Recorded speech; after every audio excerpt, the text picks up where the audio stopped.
There you go.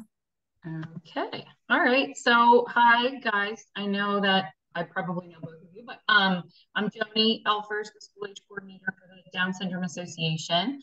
And tonight I'm just here to kind of give you some IEP basics and just some pointers and some helpful hints and hopefully answer whatever questions you have. I don't know everything, so if you have questions that I can't answer for you, just know that I'm very good at following up and I will follow up and give those answers for you. But I will just kind of dive in. You might know some of this, but I'm going to keep it pretty basic. I was doing one of these back before Maggie was the Early Matters coordinator, and I said something about an IEP, and I just kept going on. And one of the parents raised their hand and said, "What does IEP mean?" And I was like, "Oh, okay, let me just start from the beginning." So I've really made it pretty basic, but I think it'll provide you with still some good helpful information. So we will dive right in. That's our friend Max on the front cover several years ago. Gosh, he's older than that now. He's so cute. So here's kind of what I'm going to talk about. I'll talk about who I am. I'll talk about getting the educational evaluation process started. We'll dive into what an IEP is, and I'll give you some resources of really breaking the IEP down so that you can really understand each section. And then I'll talk a little bit about what the difference is between school-based therapy and outpatient therapy.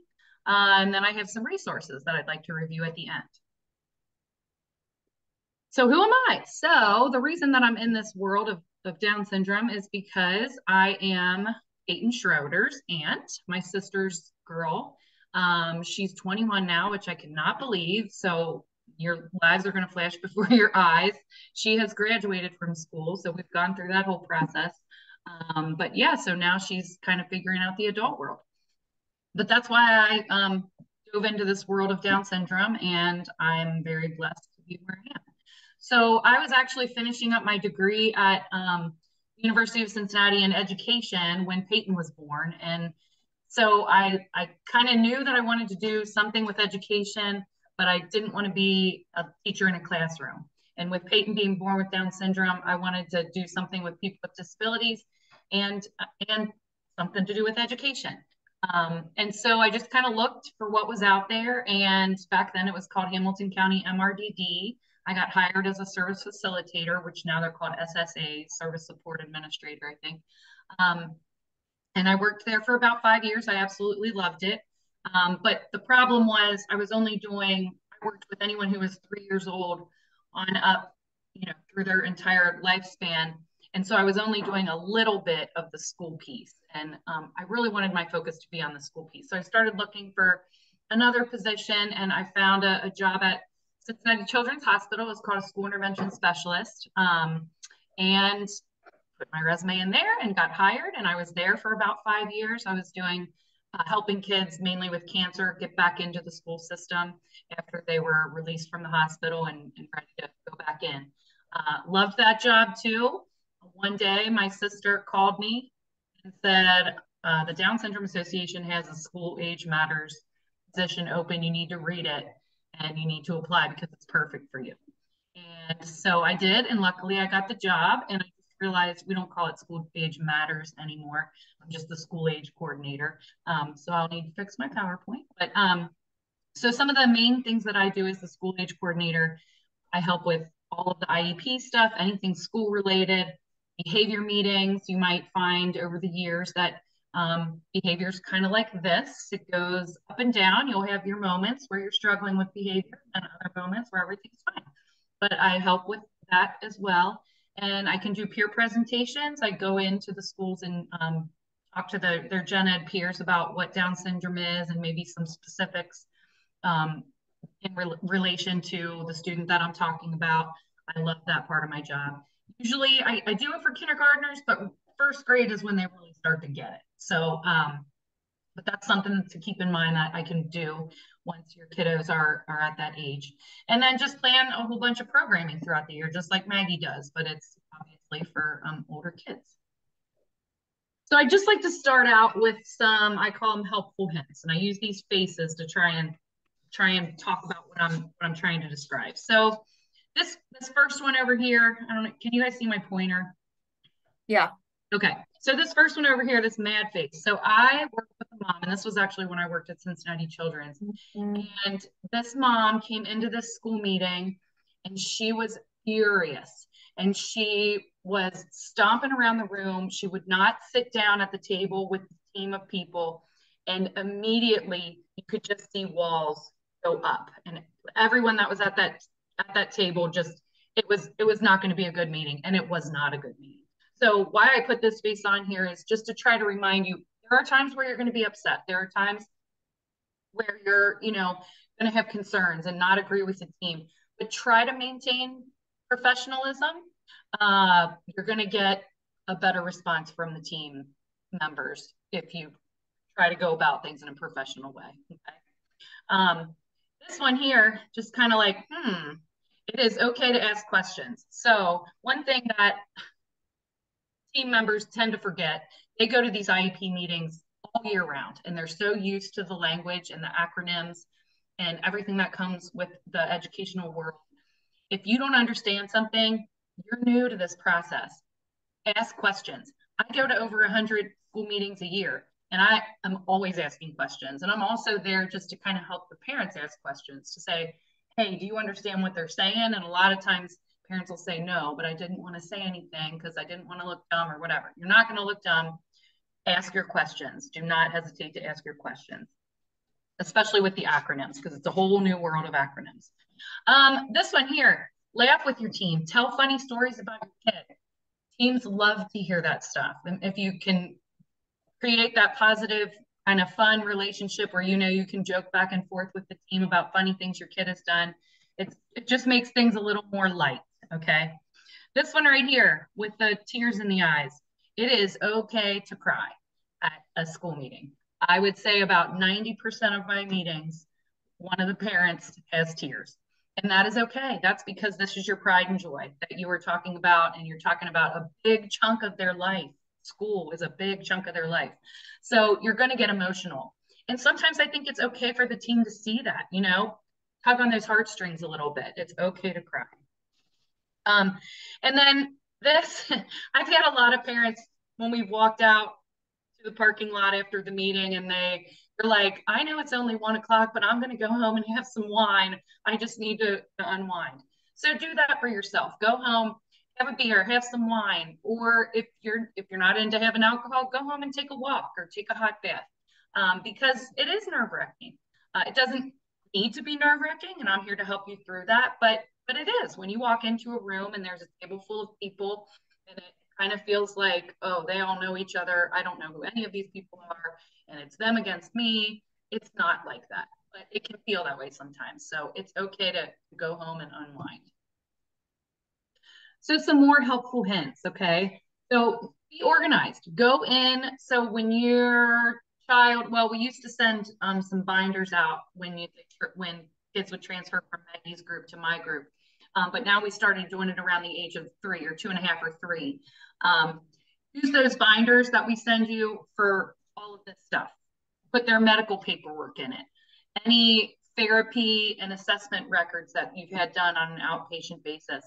Put that information in there. The team is going to really appreciate seeing that. The therapists who don't know your kids, even if it's their second or third year in school, they might be new to your child. And so it's good for them to look back at what the other outpatient therapists were working on.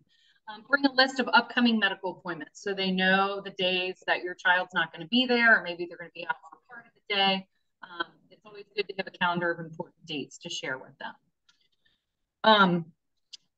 Provide the team with an all about me page. So this is kind of hard for you guys to see, and you can't see a breakdown of it, but this right here, this is one of our little gals. She's older than 5 now. I can't remember how old she is. She's adorable. But her mom put together this all about me page. And so on this page, it has a vision statement here, and then it talks about her strengths, listing her strengths. It says, what does work for me, or what works for me is what that says there.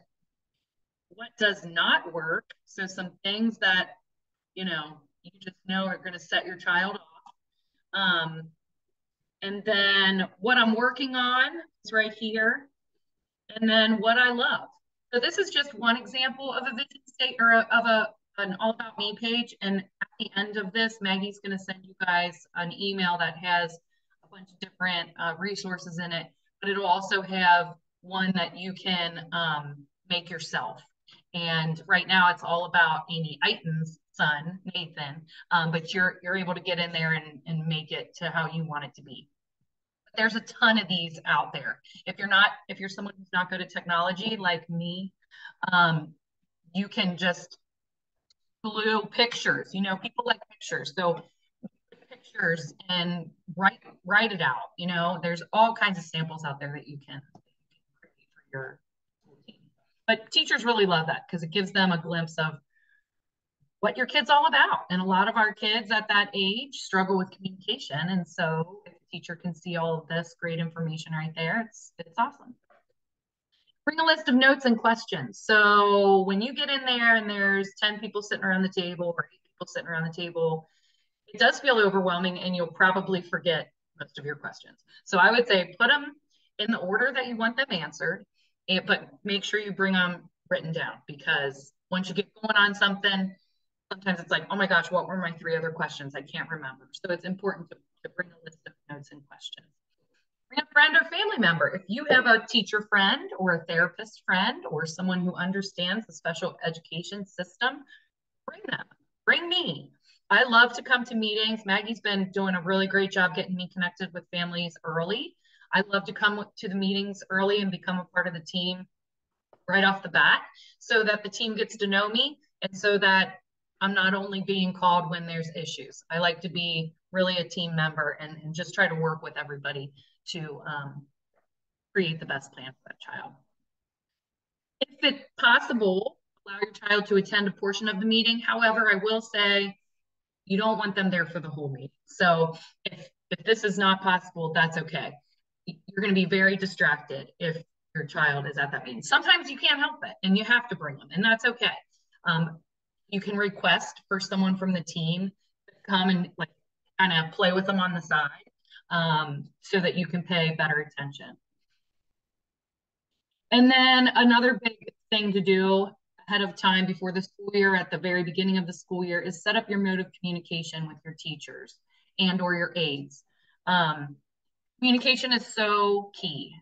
Even when there's times where parents are not agreeing with the school team, usually we'll go into that meeting and it's just a communication barrier. And once they figure out that communication barrier, a lot of times, you know, people are going in and they're feeling like they're going to butt heads. And by the end of the meeting, they're hugging.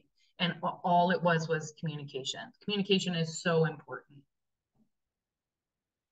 So here's the whole educational evaluation process. So first of all, if you have a Help Me Grow person or First Steps in Kentucky, most of those folks are really good at helping you get the educational evaluation process started. It's usually at about 2.5 years old. I know that seems super young. I remember when Peyton was 2.5 and we were getting this going, I was like, this girl's going to school. She's like this big. But they can help you get that process started, and or maybe if you don't have a great early intervention coordinator, just call me. I can help you get that process started. But basically, here's kind of some things that you want to remember and do. So get a list of your OTPT and speech assessments and notes from your outpatient people and or from the Help Me Grow and First Steps people. At that age, you're probably not going to have any neuropsychological evaluations or psychoeducational evaluations, but for some of my families who don't get started in the system until they're older, they do have that information. So, but that's just something important. If you ever do have a psychoeducational evaluation done, like through the Thomas Center, it's good to share that information with the school. I have some one-pagers that I'm going to give you at the end that are nice for you to share with your school team, and we'll talk about those at the end. And then that All About Me one-pager that I talked about. You need to officially enroll your child into the school district. They can't start any of the evaluation process until they're officially enrolled. Some districts have their own preschool coordinator. Sometimes you just go to the director of special ed. If you contact the principal, they can help get you connected to the correct person, and then you get that process started. This can be as simple as an email, providing a written dated sign. It doesn't have to be signed. It can be a written and dated statement requesting an evaluation, and then keep a copy for yourself. They have a certain amount of time that they have to get the evaluation completed in, so that your child can start school right at the age of 3. So it's good to put it in writing and have it dated, so that you can show that that happened. It's not usually an issue, but it's just good to, I like to do almost everything through email just so that we have it all documented and there's dates and they respond via email. So you know what they're supposed to follow up on, what you're supposed to follow up on. I just prefer doing things in email rather than over the phone. So everyone's held accountable. So then you'll go through the assessments, and a lot of times what they'll do is some districts have come out to a person's home and they've done the occupational therapy, physical therapy, speech therapy evaluations. Usually the preschool teacher will come. Most preschool teachers are gen ed certified and special ed certified, so really they can do whatever evaluations they need to do, sometimes not. And then a psychologist. All of those people will do assessments on your child, and then you will have a meeting to review all of the assessments. Like I was saying before, sometimes the assessments are done at your house. Sometimes they will have you come into the school because sometimes it's just easier to get the whole team together. But it just kind of depends on the district, and either way is fine.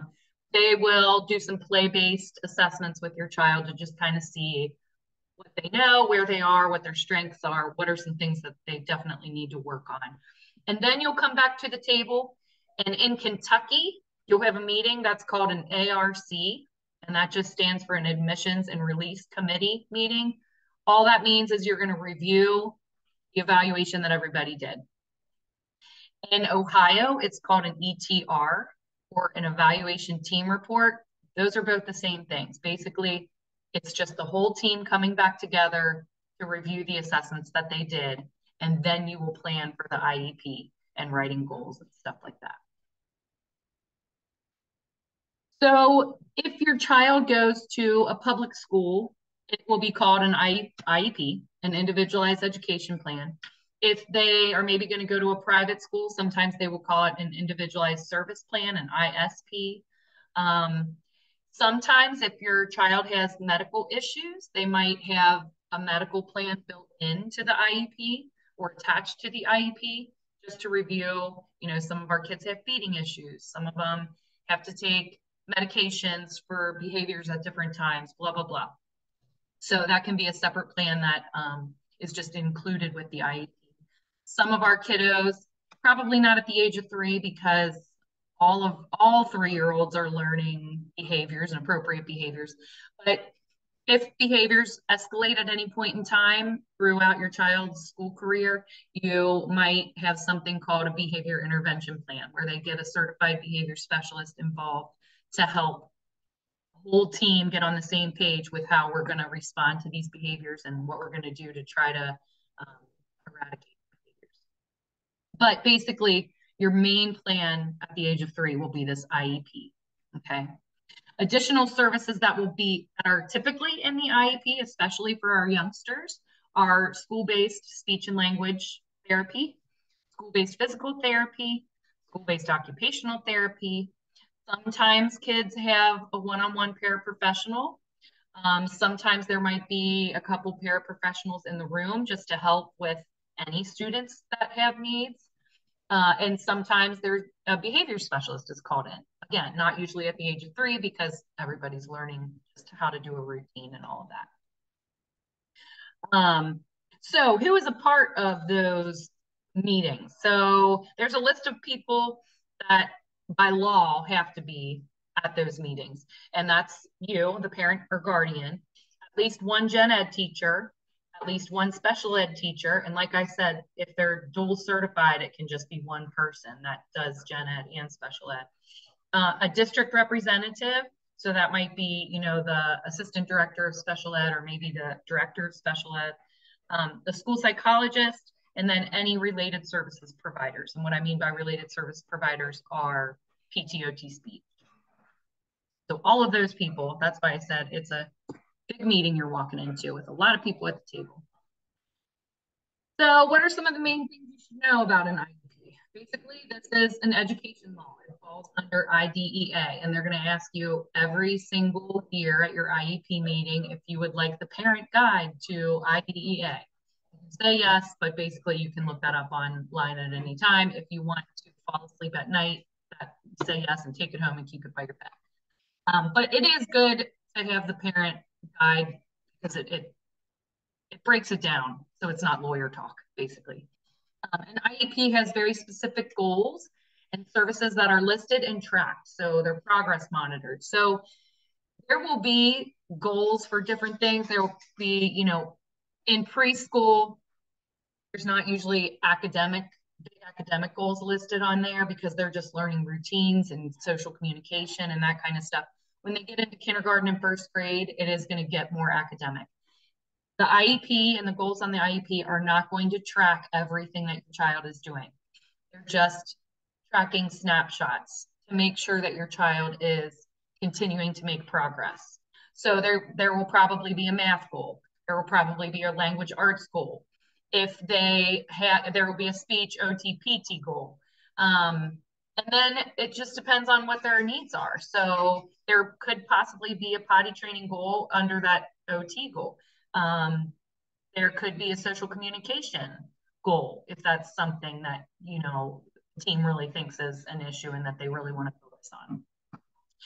My breaking down the IEP thing that I'm going to give you at the end kind of gives you ideas of breakdown of each category to kind of think of because it can be very overwhelming when you're not used to these IEPs. There are very specific timelines that school folks need to follow and report their progress to you. There's rules regarding who participates in the plan, and I just talked about that, who gets to be there each time.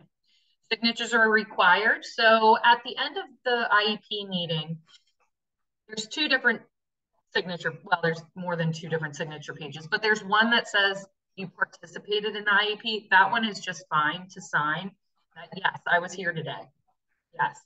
But then you have to sign off on the IEP. What I suggest to parents with that is to maybe take it home, chill for a night, review it the next day, and then if you agree with everything, sign. Because all of the information that you're going to get that IEP meeting can be overwhelming, and you might think of questions or have ideas afterwards that you didn't think of during that meeting. I do that all the time. So actually signing off on the IEP is okay to say, you know what, I'd like to take this home and review it. I feel a little overwhelmed right now. And then you can sign off on the next couple of days. Back in. You have rights, like I was saying up here under IDEA, and there's a whole list of rights for you that you can read about if you ever need to do that. An IEP ends after high school. If you ever do not agree with something on an IEP, schools will usually try to settle it there, but you can also request, it's called mediation through the Department of Education, the Ohio Department of Education. I've been in a few mediations, not too many, but they provide a mediator.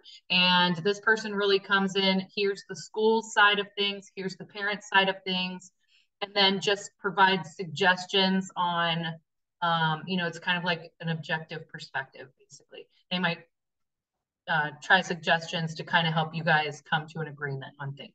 Like I said, I don't do too many mediations. Usually schools and parents can settle things once communication barriers are broken down. So school-based therapy versus outpatient therapy. It is a little bit different. So school-based therapy really focuses on the needs directly related to the school environment. So if that school environment has steps, they will want your child to be good at steps. Playground equipment, they might want to take them out on the playground and make sure that they can access all of the equipment out there so that they can socialize better. So it really focuses on needs that are directly related to what they need to make it through their day successfully and really kind of level out the playing field between them and the other students. I already said this earlier, they're also referred to as related services. So if you hear that word, that's what that means. It's just OTPT and speech. Outpatient services are generally more encompassing. A lot of times families will dismiss outpatient services once they start school-based services. And that's fine because, you know, they're going to school all the time. When do you have time to actually take them to outpatient services? However, if you do have that capability and you're able to still take them to outpatient and your insurance covers it, do it. Get them all the therapy that you can. And then another good thing to do is connect your outpatient therapists with your school-based therapists so that they can kind of work together on whatever goals that they're working on. Or maybe the outpatient person is going to focus on this because the school-based person is focusing on something different. And it's just good for them to be able to work together. Receiving outpatient services does not automatically mean that the child qualifies for school-based services. So a lot of our kids will graduate, for lack of a better term, from physical therapy services before the end of their high school career. And just because they've mastered the gross motor skills that they needed to get through their day and to be successful in their day. So sometimes they'll get dismissed from physical therapy and sometimes even occupational therapy, but usually OT and speech are kind of some ongoing things that our kids with Down syndrome tend to get throughout their career. But I have had a lot of kids graduate from physical therapy. The districts will complete their own school-based evaluations, but they also must look at the information provided by any outpatient therapy, outpatient therapist. So it is good to share that information. Outpatient therapies bill insurance. School-based, they're going to have you sign a form whether you have Medicaid or not. You're going to sign this form that says, yes, I am allowing the school district to contact Medicaid to see if I have Medicaid. And basically what that is it's just a different pot of money that schools can get money from if the family has Medicaid. Again, you don't have to tell them whether you have Medicaid or not. They never even know. It's just a billing thing that can help them get a little extra money. It does not affect the amount of therapy that you would get through Medicaid either. So it's really just something you're helping the school out with if you sign it. So I'm going to go through some of the resources that I've included here. I'm not going to go through each of them, you know, every little point because you can look at them on your own. I will look closer at the breaking down the IEP packet just because I think that one's pretty important since this is an IEP class here. But let's look at, so we have these 3 one-pagers that we created. I have an educational advisory board that helps me with different things. And they helped me create these 3 one-pagers that we encourage parents to give to their teachers at the beginning of the year or anytime throughout the year. And I will, not that one, I will pull them up. Here we go. So here's one of them. And this is just inclusive strategies for the gen ed teacher. So this would be a good one to hand to your child's gen ed teacher. In preschool, they're going to be in a mixed classroom, probably with half kids that are on an IEP and half kids that are not. So you can give this to that teacher. And it just gives teachers different ideas on how to do inclusion well. So these are some of the common strengths and challenges that individuals with Down syndrome have. And so it's good for teachers to know this. So feel free to share this with their whole team, therapists, and everyone. And it just kind of goes through what their typical, you know, and everybody's different. Down syndrome is like a spectrum like autism.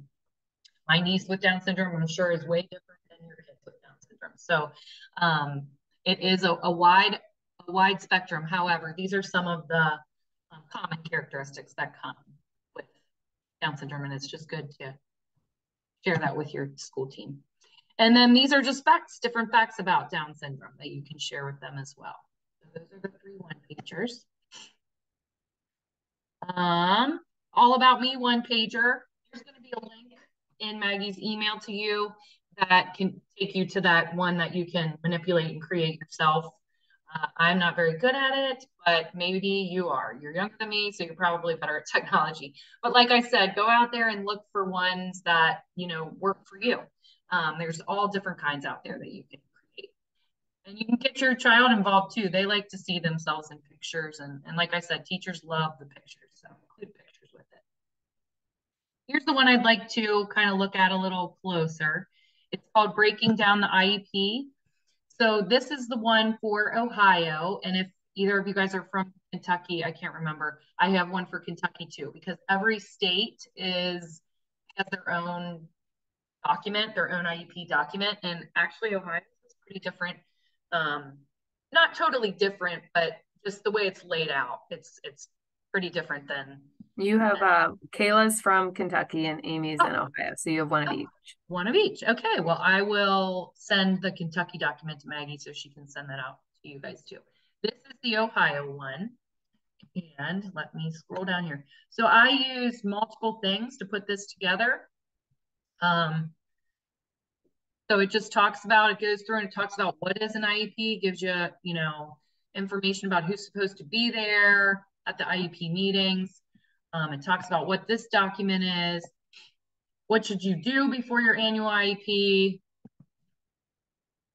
gives you all kinds of ideas. And then it really breaks down the IEP. The IEP, the document, the Ohio document and Kentucky document, they tend to change a little bit every year. So if it's not exactly in this order, it still pretty much contains a lot of the same information. So the very first part is just basic child's information, parents' information, if there were any amendments to the IEP. So if in the middle of the year, your child has like dominated on their goals, the team can meet in the middle of the IEP year and do an amendment to up those goals or create new goals. So those usually are shown towards the beginning of the IEP. There's an amendment section. Um, Meeting information, just kind of some informational stuff. And then it talks about the next section. This is where you really start to get involved is future planning. So these are all different ideas that you can think of so that you can help create a future planning statement. And I put down all those different questions that you can kind of think about. I know there are only 3 right now, but it's good to think down the road. And I put a sample of a future planning statement in there too, so you can kind of see what we're talking about there. Teachers can put information in there too about what they'd like to see for your child. But it's really good to kind of have your own information of what you really want this school year to look like, but also what you want the next 3 years to look like and what your goal is for your child, through high school, where you hope that they are beyond high school. Hard to think about when they're 3, but good to think about too. So the special instructional factors, it just helps identify issues that need to be addressed in the IEP, like behavioral needs, any language barriers, um, any issues like that. And then it gets into the child's profile. So there's a lot of information. This section can be really long, but they put a lot, and it contains information from all the assessments that the professionals did, but it also can contain information that you think is important. You know your child best, so it's important for you to be a contributor to this section as well. And then it just has some notes or some sections, some space where you can kind of write some notes while you're looking through it and preparing for the IEP.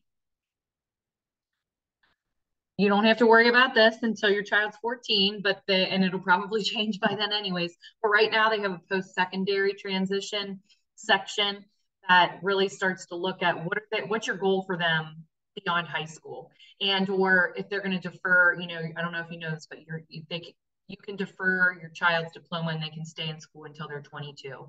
So these are just some things to think about in that section. And then, like I said, that's like 11 years away. So that right now. Um, and that's more information on the post-secondary transition services. They'll have post-secondary goals written in there as well. So then it gets into measurable annual goals. So like I said, preschool, they're not usually too academic driven because they're just learning routines. It's more play-based. But when you get to the point of really breaking down the goals, these are some things I broke down each section. So you might not have goals for all of these topics, but you'll usually have a reading one, a writing one, a math one. But these are some different things you can think about that you might want them to focus on within that goal. So it breaks down reading, it breaks down writing, breaks down math. Do you want to focus on time? Do you want to focus on Initially, it's going to just be counting and understanding counting and rote counting and that kind of stuff. Uh, Language. So it really breaks down language and what you want to see the speech and language pathologist work on, but also the whole team. The whole team's going to be working on language and communication. Attention. A lot of our kiddos are very easily distracted. So being able to focus and maintain attention for, initially 3 minutes, and then hopefully that goes to 5, and then hopefully that goes to 10, and it just keeps increasing. Behavior and social skills, huge important point that you want your kids to have. I feel like social skills, I look at some of my friends that I went to grade school with, and one of them in particular did not do well in school, but socially he's awesome. And he is super, what's the word I'm looking for? Super, when you are, what is the word I'm looking for, Maggie? Like, successful. Gosh, that's all I was looking for. He's super successful now, and I think it's mainly because of his social skills. Like he learned the job, but he was so good socially that. So I think social skills and academic skills go hand in hand, and how your child's gonna succeed. And then it breaks down gross motor skills, so things that the physical therapist will be working on, ideas for fine motor skills, and then additional areas that you might want goals written for. Feeding, toileting, assistive technology. They don't necessarily do assistive technology at preschool age because they're still developing so much of their communication skills.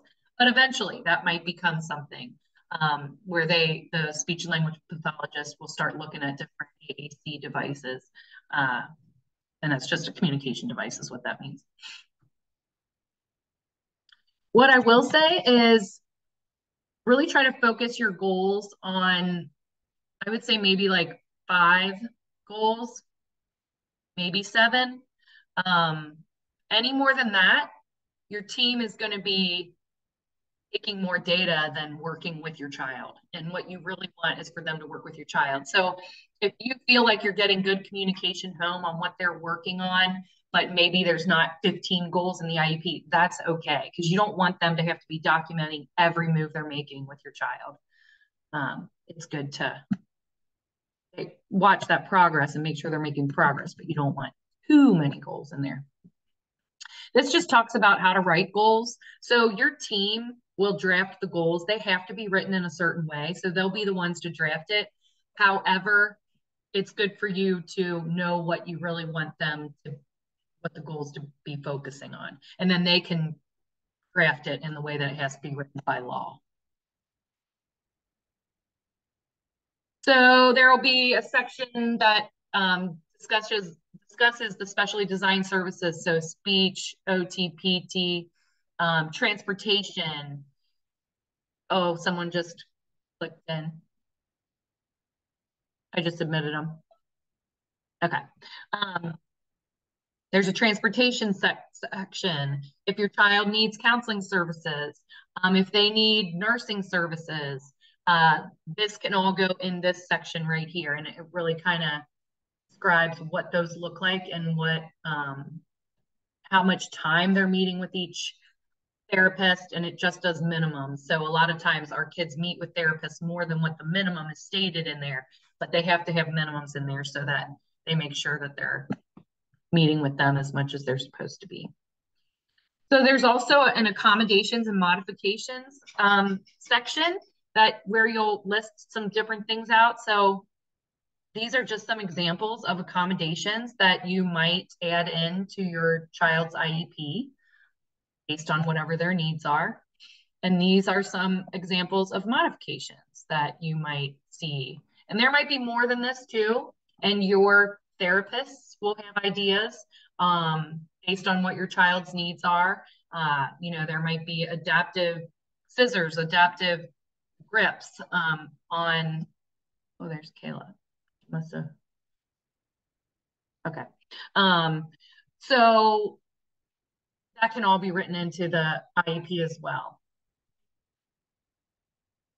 And then, like I said, there's transportation. They have a little section separate for transportation. So a lot of times our kids, especially because we're little, they need the 5-point harness for longer than, a typical student does. So it has those kind of things listed in there as well. There's a section that's called non-academic and extracurricular activities. Basically, it just says that your child has access to all of the different extracurricular activities that any other student at the school does. That's basically what that'll say in there.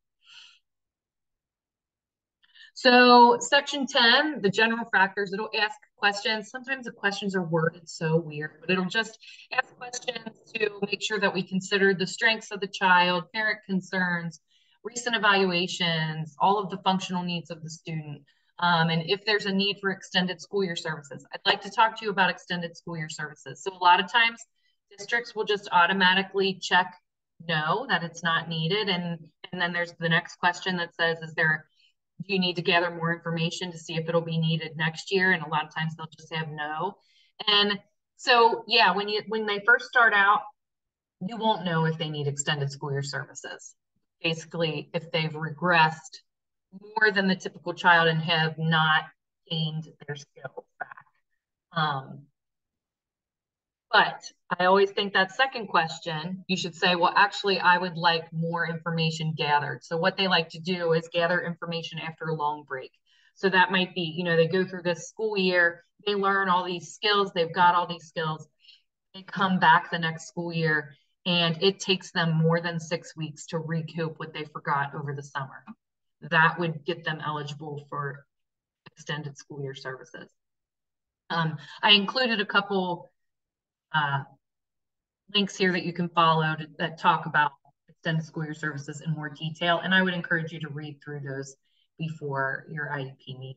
And again, your very first preschool one, don't fret over it. They're learning all the same things that the other kids are learning. It comes into play more when they really start working on some things like that. So they're always going to talk about least restrictive environment. And basically, that's part of the federal law. And it's just that a child should be learning in their least restrictive environment. So basically, that is initially their home school. So in your school district, it should be whatever school is closest to your house that has those preschool and or kindergarten services. And then they really should try to provide that child their education in the gen ed classroom. Sometimes that doesn't work for all kids, which is totally fine and totally appropriate. So then they might get some gen ed time, but they also might get put into a resource room or get some extra time with the intervention specialist. But you just have to work with the team to figure out what your child's least restrictive environment is. And again, I included some information there to Wright's Law to give you some stuff you can read over to understand that a little bit better. This is just a 1-hour glimpse. Statewide and district testing. So there is the regular testing that all kids have to go through. And then for some of our kids that maybe that testing is not going to be appropriate, it's going to be too over your child's head. And maybe they're learning things on a 3rd grade level when all the 5th graders are learning it on a 5th grade level. So if they tried to take the 5th grade state testing, they're going to bomb it because they're just not there yet. And that's okay. So there is something called alternate assessment, and that's what this section talks about. And they will go through that with you to determine if your child is more appropriate for alternate assessment. This is usually not in preschool. They'll do assessments in preschool, and maybe like a kindergarten readiness one, but they won't get into statewide and district testing until a little bit later. But I wanted to include it in here just so parents are aware of what that section is. So this section is the one that I was talking about at the beginning. It just identifies the meeting participants. So it's okay to sign that one. You're not saying 100% that you agree with the IEP if you sign this. This is just saying, yes, I was a meeting participant. I was there. And then there's a signature page separate for that. For those who came on a little bit late, I was encouraging the other parents to, at the end of your IEP meeting, you can sign the meeting participants page, but maybe say, you know what, this was a lot of information and I'd just like to take it home and review it to see if I have any questions before I sign the signature page. And then you can take it home, you can have it for a couple days, sign off on it and send it back. and or email them with your question. So there's different sections about visual and hearing stuff. They'll want, if you've had any testing done outside of school, they'll want that, and they can do some testing at school as well. So that was basically the breakdown of the IEP. One parent asked in the questions leading up to this, what is one of the main things I should review before heading into my IEP meeting?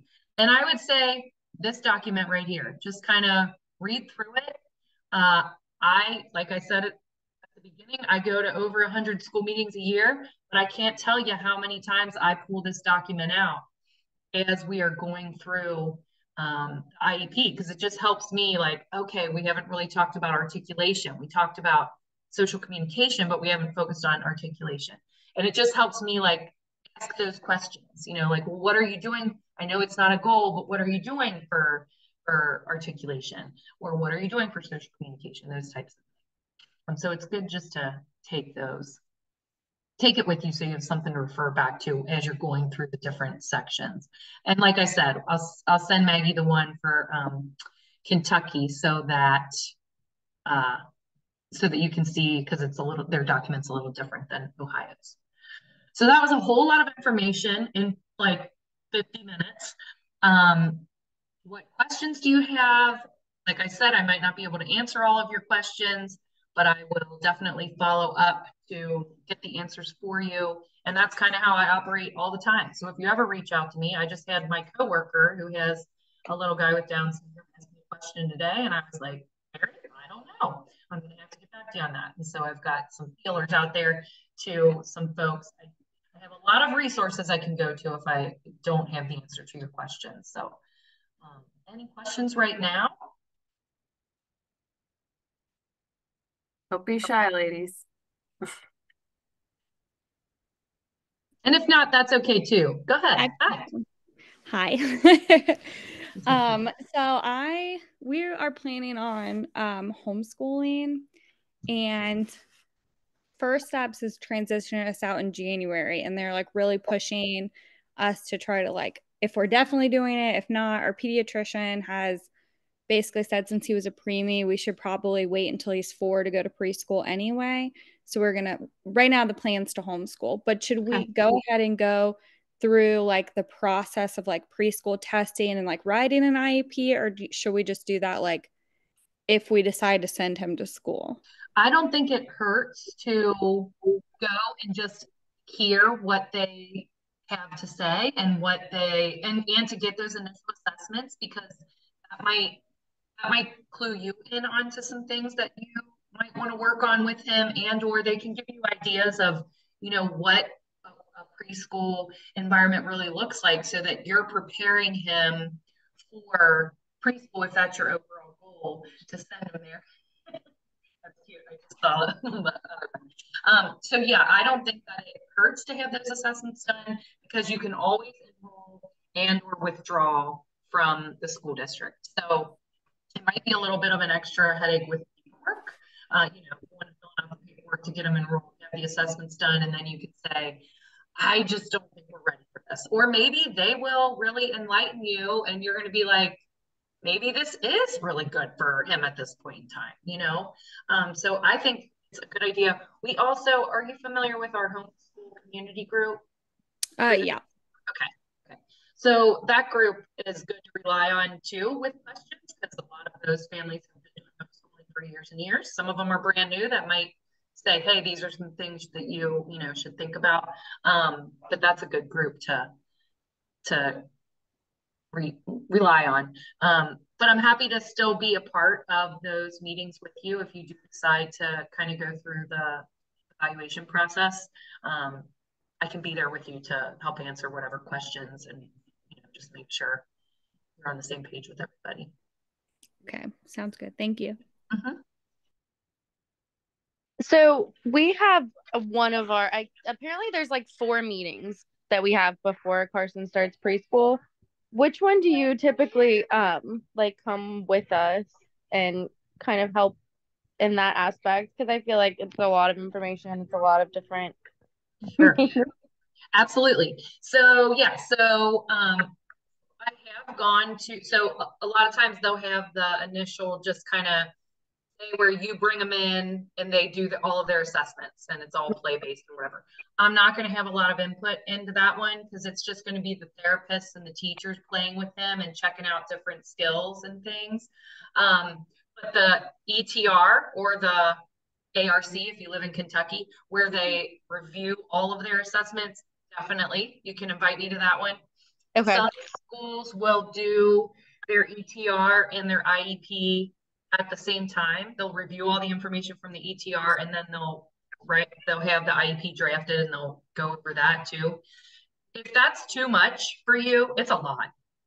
And if that's too much for you, you can request to do those separate. I've also had parents say, I'd rather get it over with all at once. Let's just power through, and they do both of them together. But either way, I can come to both. I can come to the ETR or ARC, wherever you live, and I can come to the IEP, whether they're on the same day or not. So Okay. So I don't know what your fourth meeting is, but I know there was the one that you were talking about where we go to the school and he meets like different teachers, and then there was one where we get together to develop the IEP. Okay. And then one where we talk about like if we're all signing off on it and like implementation and like transitioning him to starting. Yeah.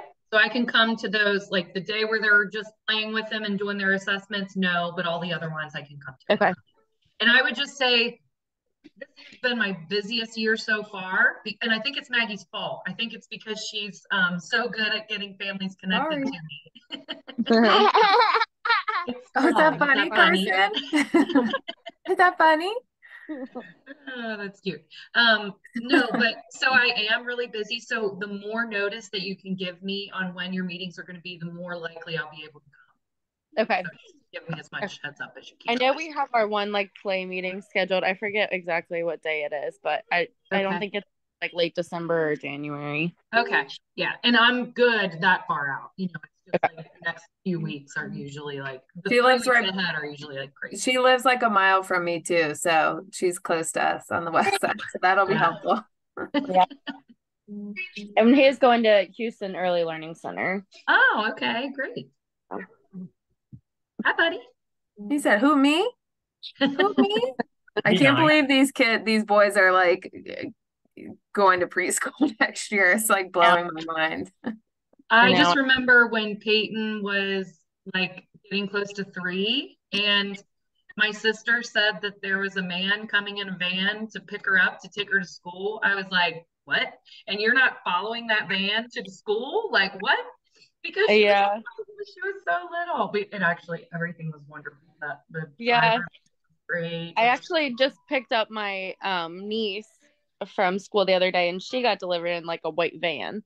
And I was like, I had to call my brother-in-law and I'm like, am I looking for a bus or am I looking for like a utility van? And he's like, it's just something they'll honk. And I was like, okay. Yeah, it just depends on the district and what they have available and so. Blah, blah. Well, I'm always here, you guys. So anytime, usually probably email's the best way to get a hold of me, just because I'm at school meetings so much. And I will get back to you, even if it takes me a little while. I try to respond to all my families in the order that they have contacted me. So I'm keeping it equal. So it might take me a little bit. If I have a day that I'm in meetings all day, it might take a couple days to get back to you, but I will get back to you. So email is probably the best, even if you want to email and set up a time to have a phone conversation. That works too. So I will follow up with all of the packets and all of the paperwork and whatever for you guys. So I'll send that to you guys in an email tomorrow, so you have all of that. Okay. Okay. Cool. Awesome. Well, thanks so much, you guys. Have a great night. I can't wait to work with you through the years with your kiddos. It's exciting. They got to graduate me first. I still get 2 more years. All right, guys. Have a good night. Thanks, Jenny. Bye, guys. Thanks. Yeah. Bye.